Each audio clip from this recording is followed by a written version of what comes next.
Hello, I'm Bud McCord. I'm here in Brazil, South America. It is November 17th, 2021. Welcome to Food for Thought. We're walking in the pages and in the words of John's Gospel. And today we begin John chapter 15. I hope you're well and already focused on Jesus for your day.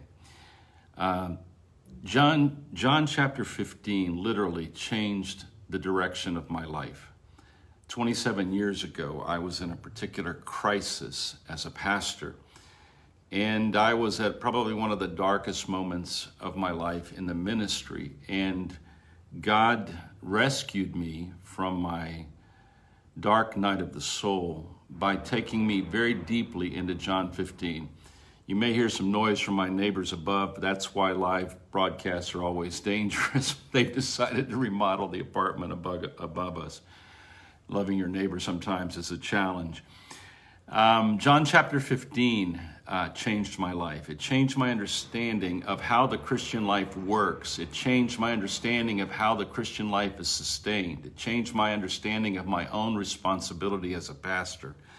And so for the next few days, we're going to be talking out of John chapter 15. I have to be very careful because I could stay here in John 15 for about 3 months, literally. There are people who say to me that the only chapter that I actually have dominated in the Bible that I really understand is John 15. They also joke that my Bible automatically opens to John 15 every morning. Well, I'm not going to confirm that, but I think it does somehow open to this chapter every single day. Let me read John 15, verses 1 through 8. And you can see here in very simple terms, one of the most beautiful descriptions of the Christian life that you can find in any place. And if you can handle a little bit of the noise, it'll still be worth, I think, thinking together with me about this. These are the words of Jesus. These are shortly before his crucifixion. He's talking, and all of a sudden he starts talking about a vineyard. And it seems like, why is he talking about a vineyard? But what he's doing is he's letting us know how Christianity will function after he has left this world. You know, because Christianity was happening between his disciples and Jesus himself on a daily basis, and all of a sudden now it's going to go worldwide.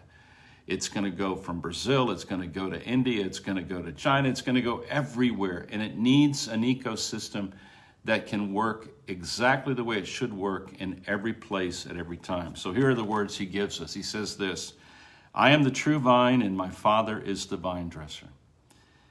Every branch in me that does not bear fruit, he takes away, and every branch that bears fruit, he prunes that it may bear more fruit. You are already clean because of the word which I have spoken to you. Abide in me, and I in you. As the branch cannot bear fruit of itself unless it abides in the vine, neither can you unless you abide in me. I am the vine, you are the branches. He who abides in me and I in him bears much fruit, for without me you can do nothing. If anyone does not abide in me, he is cast out as a branch and is withered, and they gather them and throw them into the fire, and they are burned. If you abide in me and my words abide in you, you will ask what you desire, and it shall be done for you. By this my Father is glorified, that you bear much fruit, so you will be my disciples. Let me read the last verse again. By this abiding, by you being in connection with me and cooperating with me, by this my Father is glorified, is made visible and available. And that you bear much fruit, and so you will be my disciples. There's no other way to be a disciple except through abiding. That's what Jesus says in this passage. Obviously, there are a lot of other metaphors in the Bible, and a lot of other things that Jesus said about salt and about light and rivers of living water flowing through our lives. He used a lot of different metaphors to describe the Christian life, but this particular one for me was life-changing. I want to just get one thought through to you this morning for you to chew on that is incredibly important. If I were to ask you right now, how much of the Christian life do you have living in you? How much of the Christian life do you have living in you? According to this passage, and this is what changed me forever, according to this passage, every single person connected to Jesus already has the Christian life, all of it. Christ in us, the hope of glory. Christ is all and is in all. If I looked at you and I said to you across the dining room table having a cup of coffee, how much of the Christian life do you have right now? How would you answer that?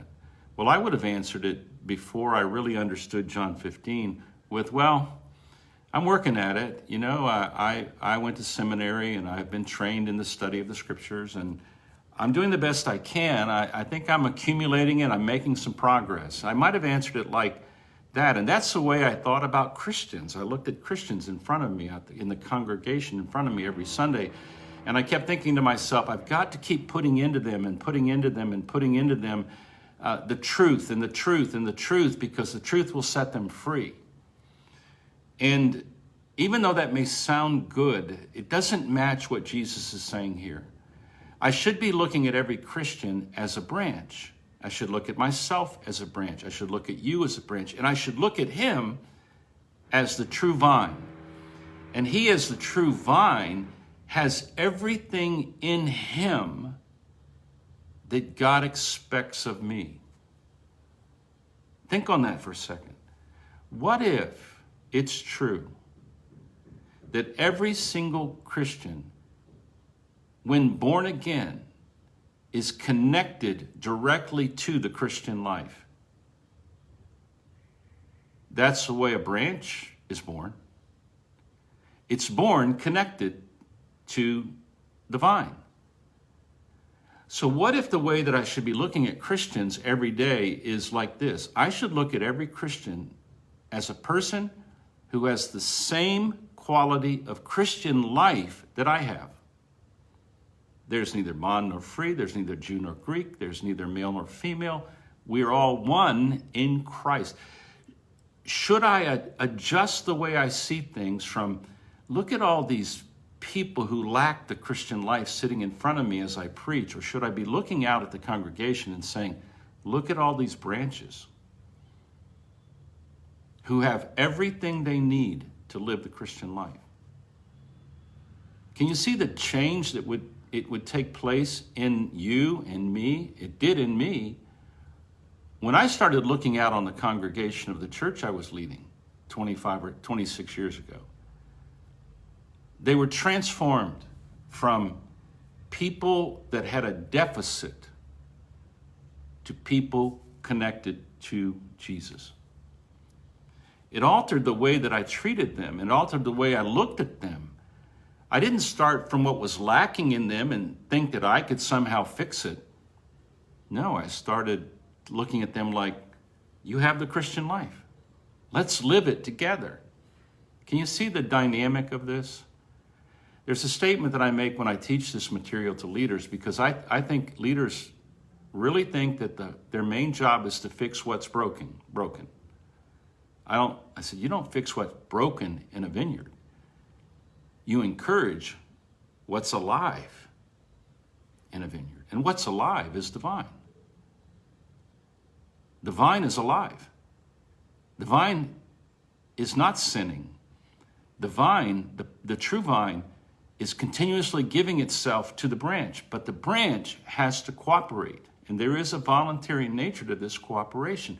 But we should start from abundance and not from lack. The next time you are talking to a Christian and you're trying to help them, or you're counseling them, or you're wanting to disciple them, ask yourself the question, how much of the Christian life do they have? They may be 15 years old and just accepted Jesus. How much of the Christian life do they have? Don't give them Jesus in pieces. If they have Jesus, they have the Christian life. Now, your job is to not put anything into them so much, but it is to call it out of them and say, in the light of the scriptures, why don't you let go of this? And in the light of the scriptures, and in the light of the fact that Jesus is living in you, these things that you're doing, you need to put them to death. Or just throw that away. It doesn't match. It doesn't fit in the vineyard. It doesn't fit with Jesus. Can you see the possibility, the change that takes place when you look at every single believer and you look at them and you start from this thought?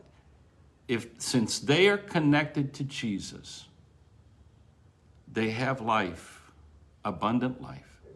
Since they are connected to Jesus, they can, if they will cooperate, bear the fruit that the Father wants. It changes everything. Well, that's what happened to me 26, 27 years ago. A burden was lifted off of me, and the burden is I didn't have to fix people anymore. I needed to take them to Jesus, and take them to Jesus, and take them to Jesus. I became so weary of trying to fix people. And then I became angry because they wouldn't fix. Then I became resentful because they wouldn't cooperate with me. And then I nearly got depressed because I was doing my best and it wasn't enough. But you see, I was all wrong. I should have been looking at them like, Christ is in you. Live up to him, not to me. Listen to him, not me. Live him. You're not broke. You're not broken. You're alive in the Spirit. You're not dead. You're in the kingdom of light. Let me help you bring that out into the open. So now my method for discipling people is I take them to Jesus and I leave them there. And when they wander away, I take them back. And when they wander away, I take them back. That's what I do for myself. Every morning when I wake up, I take myself back to Jesus. So I know that he never left. But I go through this kind of morning ritual where I say, Jesus, you're welcome here. You are the entire Christian life that I will live today. I have everything I need in order to love the people I need to love today because you are the true vine and I am your branch. Jesus, I want to cooperate. I want to receive. I want to rejoice. I want to release. You see the difference? I'm telling you, it changed my life. It changed my ministry.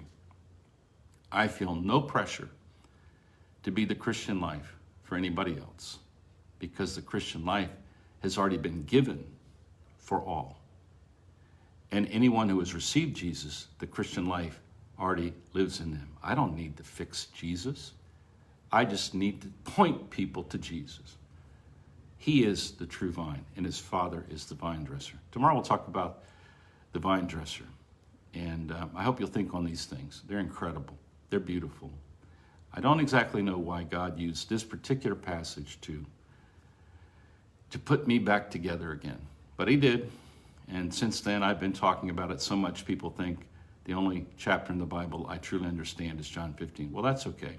If I understand this chapter, it opens up all the other chapters just as well. God bless you. Have a great day.